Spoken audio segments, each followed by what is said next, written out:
Okay, so this is my second attempt at trying to film this video. I tried to film it before, but something weird was showing up on the screen when I was trying to edit the footage. What's up, guys? For my returning subscribers, you guys are probably thinking, one, Rachel, where the hell did you go? I took quite a long hiatus. I know. Please don't whack me, don't throw the tomatoes. Life happened, honestly, but I'm back now. And you're also probably wondering, what's this new setup? Where are you? I'm actually in university now. It's been a long time. To my new subscribers, people who are probably coming from TikTok, maybe Instagram as well, nice to meet you. I'm Rachel, 18 currently, and just make YouTube videos because it's fun. So today I'm going to be talking about the adultification of minors in today's society.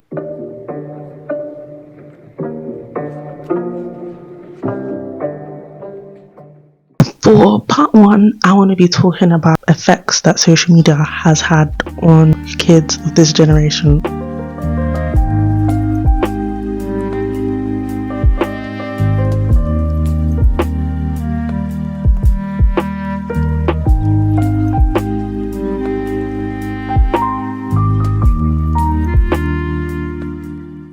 For a lot of people who are Gen Z like me and are between the ages of 17 to 22, a lot of us grew up on Musically. We used to use Musically all the time. We follow people like Baby Ariel and Ari. For the ones who did use Musically, we saw people such as Daniel Con rise to fame and get a lot of followers and get a lot of visibility.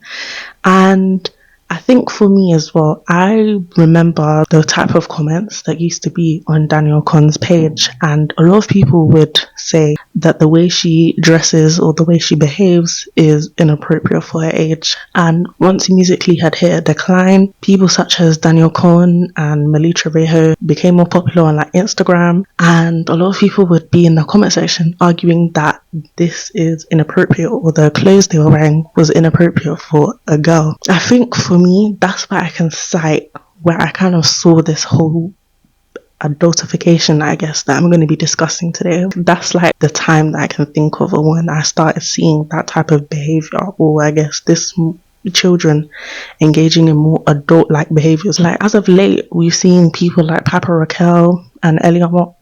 We've seen people like Papa Raquel, Eliana Walmsley become really popular. We've seen these types of girls gain a lot of popularity, and I'm sure their fan base consists of mostly young people or young girls who are around their age.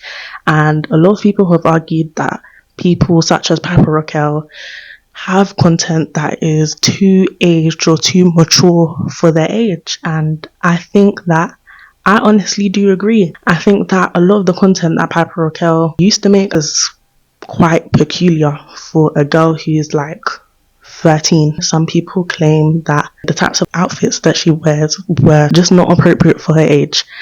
And I feel like this is another thing that links to the impact and the effects of social media. At this point, I kind of started waffling, but basically what I wanted to say is that because we were all growing up and we were consuming these types of people's content the most, and we saw that they were gaining popularity off of acting in these ways, we also wanted to kind of imitate this behavior. So I feel like that could be one of the contributing reasons as to why there has been this steady normalization of, I guess, acting more adult-like as a kid. We've kind of slowly seen that become more close to the norm for a child that age. And I think my main point in talking about the effects of social media would have to be about the fact that social media is now raising kids. And I think because a lot of people who are popular on social media are older, that's really the only people that younger kids can look up to. For example, if you're just, a young 13-year-old girl, a lot of the people who you're going to be looking up to are going to be 18 plus. People who are popular on YouTube, for example, are older people. They have the means to go and buy a camera, or they have the means to, be able to get editing software and things like that.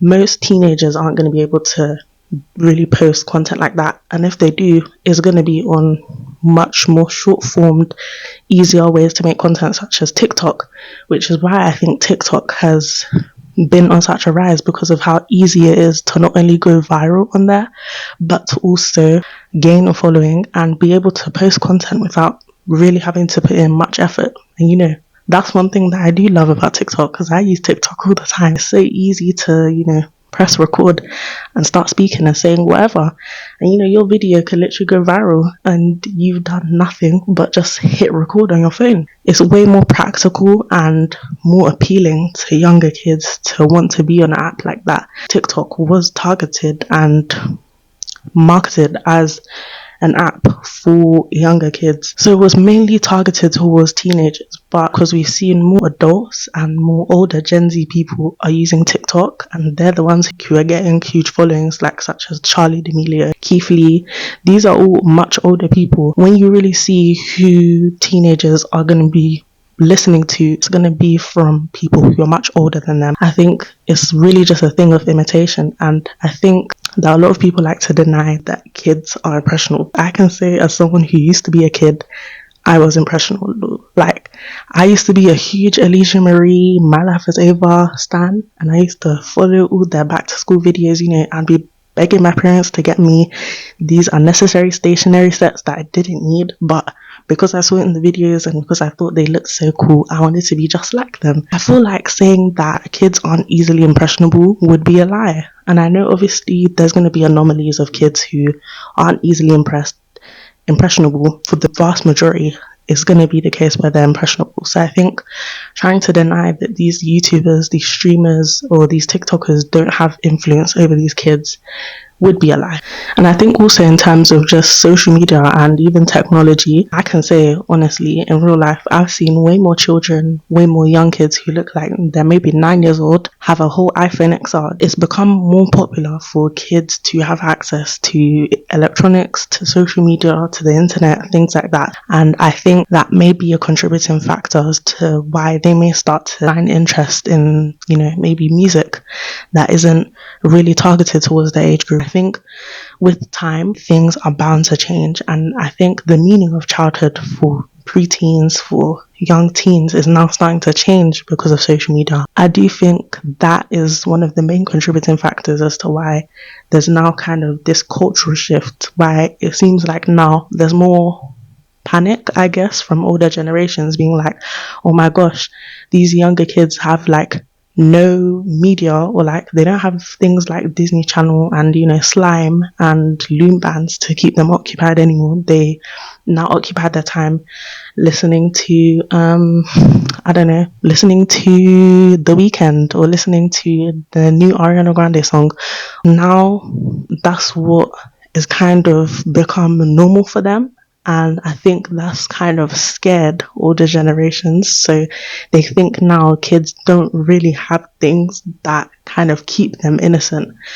But I would say that those things are still there, but obviously because from an older person's perspective, especially me being 18, I see these street interviews of these people interviewing kids in London, and they'll be talking about, they want to date a girl who has a big bunda, and what their type is and how they'll approach a girl. I've seen these types of videos and I'm wondering, what is the younger generation, what are they engaging in, what are they doing? Because things that we are seeing on the internet that are being shared about what kind of behaviors that kids these days are engaging in, there's kind of almost like this moral panic of there's no longer childhood. But I would argue that there is still childhood actually, but I think it's just changed. We are literally experiencing the world changing right now because of the influence of technology, and I think we haven't also realized that has infiltrated childhood also. So for part 2, I want to talk about why people argue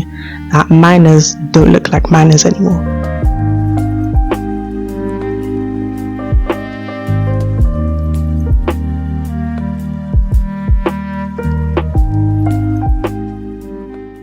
The first person who comes to my mind is Jodie Woods. Now, if you guys know who Jodie Woods is, very beautiful girl. She's the sister of Jordan Woods' younger sister. And I don't have any bad thing to say about her. Like, honestly, she has her interests. She does what she does well. And like, I don't have a bad thing to say about her. But I do think that I can understand what some people say when they say that minors don't really look like their age sometimes. And that's like Jodie Whittaker is someone who immediately comes to my mind, because I remember the first time I saw a picture of her and I was like, this girl looks like, she must be like 19, maybe 20. But I thought she was like 19, like, just a little bit older than me. And I found out she's literally like, I think now she is 16. And I was like, oh my gosh. So it's like, I kind of get it in the sense that people think that these girls, even if we're talking about her friend Alabama Barker too, these girls, present in a much more mature way. A lot of people kind of experience this shell shock when they see these types of girls, because they're thinking, oh my gosh, what is happening to these young kids? Why are they not looking like children anymore? But I honestly think that young kids are just starting to have interests in things such as makeup and nails and hair, which is things that are typically, things that adults are more experienced in or have the most interest in. Obviously, now you see with even Instagram, people with small businesses, teenage girls are nail techs now. They do hair, they do lashes, they do all these different things, and it's like, I don't think that we should try and shame young girls for being interested in these types of things, because if it's genuinely their interest, then they should be allowed to explore that. But I think at the same time, I can see from the perspective of the fact that it kind of does age children a lot faster when they're interested in things that are typically for adults. There are individual differences with every kid, because just because a girl is interested in makeup does not mean now, all of a sudden, by the time she's 15, she's going to pop up on Instagram with a beat face. Do you know what I mean? I think, honestly, we also have to look at, amongst kids, what they consider is now popular and what's normal for them to like and to be into. Because a lot of kids these days, I'll tell you right now, they're not into things such as, wearing bows and playing with slime and, playing like at the park. Those are just things that are not really normal amongst teenagers anymore. And as some can argue, oh, that's sad. Do you know what I mean? Like, it's changing. Like, there's no more innocence. But again, I'd have to say, I don't think there's a loss of innocence. I think that there's just a cultural shift, honestly. There's a cultural shift in childhood, and these younger teens, what they're engaging in is not regular things that, us and, millennials as teenagers or, preteens, that's not what we used to engage in. But I don't think that we should judge them or, make them feel bad, because things are going to be different. Do you know what I mean? Things are going to be different now. We have flipping AI, we have automatic doors, things like this. These aren't things that used to be normal, like maybe 50 years ago. So, of course, things are going to change over time with more advancements in the world. Kids are just now becoming more interested in things that were typically only really reserved for adults. Someone like Jojo Siwa was demonized basically for being childlike, even though she was a child. So it's like, that's not what's considered the norm amongst these kids. And I think people have to realize that as well when we talk about this topic, because a lot of people are like, oh, well, these parents are just allowing their kids to do whatever. But it's like, at the same time, these kids don't want to engage in behaviors that are seen as cringy. They don't want to be seen as a Jojo Siwa amongst their friends and all of that.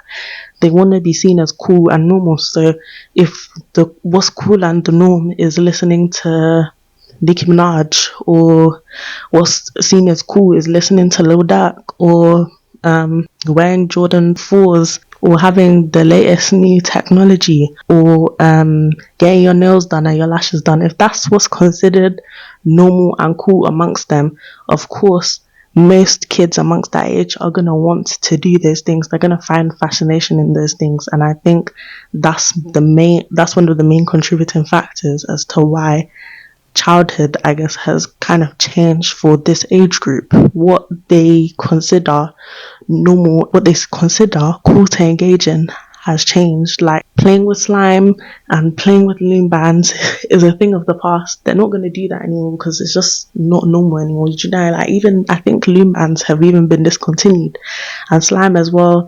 That's kind of seen as a thing that, you know, infants and like young small children play with. 12-year-olds don't want to play with slime anymore, and you know that's okay. Like if they want to do other things, they want to experiment with makeup, they can do that. And I don't think that they should be judged or called fast for being interested in these things. And I think amongst the black community as well, it's almost demonized as well for these young girls to be interested in makeup or lashes or nails. It's like there's always debates on Instagram or Facebook about whether a girl in 6th grade should be allowed to wear a lace front or not, and things like that. It's like, how about we just allow these kids to redefine childhood as what they want to define it as? Because I think also you guys trying to control what they can do and what is seen as appropriate for them as a child, even though it's not really controversial, kind of also doesn't allow them to actually be a child, because part of being a child is being able to find yourself and explore and learn what you like. So if that includes, you know, gaining fascination in nails, or gaining fascination in rap music, or gaining fascination in gaming, then that should be allowed. I don't think it should be demonized if a child doesn't want to, you know, ride her bike outside with her friends anymore. She wants to stay inside and practice her makeup, do skincare. Do you know what I mean? Like, if that's what they want to do, then they should be able to do that. I think that things are just inevitably going to change. The younger people in Gen Z have changed what's cool and what's normal for them to engage in at their age group. And I think that's completely fine, because even when I was younger, what I used to enjoy, like when I was 12, 13, is not the same as what, you know, my millennial sister used to enjoy when she was a teenager or preteen. Do you know what I mean? So it's like things inevitably change with every generation, or, you know, every next set of teenagers and preteens. So I think kind of acting as if it's like the end of the world, or, you know, the next generation is doomed. I feel like we do this for every generation. It happened for my generation, and I feel like it's happening for this next generation. I feel like, honestly, most of these kids will be fine. They will be fine as long as they have good direction and their parents are actually actively involved in their life. But I do think that we should be cautious about the fact that social media may be raising these children too much, to the point that the involvement that parents and family and relatives around them should have in their life is no longer there. So instead, to occupy their time, they watch YouTube videos, or they watch their favorite Twitch streamer, or they scroll on TikTok for hours. That's honestly all I have to say on that topic.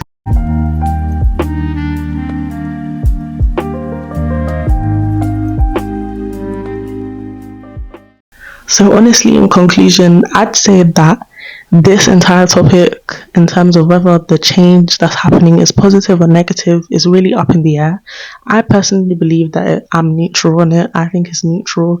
I think change is just inevitable to happen. I just strongly believe that parents should just be involved in their children's lives to the point where, you know, they're not being literally raised by the internet, and, you know, their parents are actually kind of monitoring what they're allowing their children to consume. Because some parents, you know, they claim that they don't want their children to be exposed to certain things, or they don't want their child to go down a certain path, but you're not really, you know, monitoring what your child is actually listening and paying attention to. Because as much as we like to indulge in things such as YouTube and whatnot, the type of media that we consume frequently can sometimes have an effect on us. We can sometimes internalize it. So I think that, especially at such a impressionable age, parents should be a little bit careful. But I don't think there should be total control. Thank you guys for watching. Thanks for staying till the end of the video.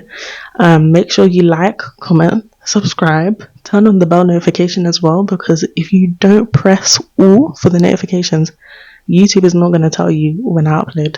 So yeah, do all of that good stuff. Stay safe, stay great, and I'll see you, man, in the next video. Bye.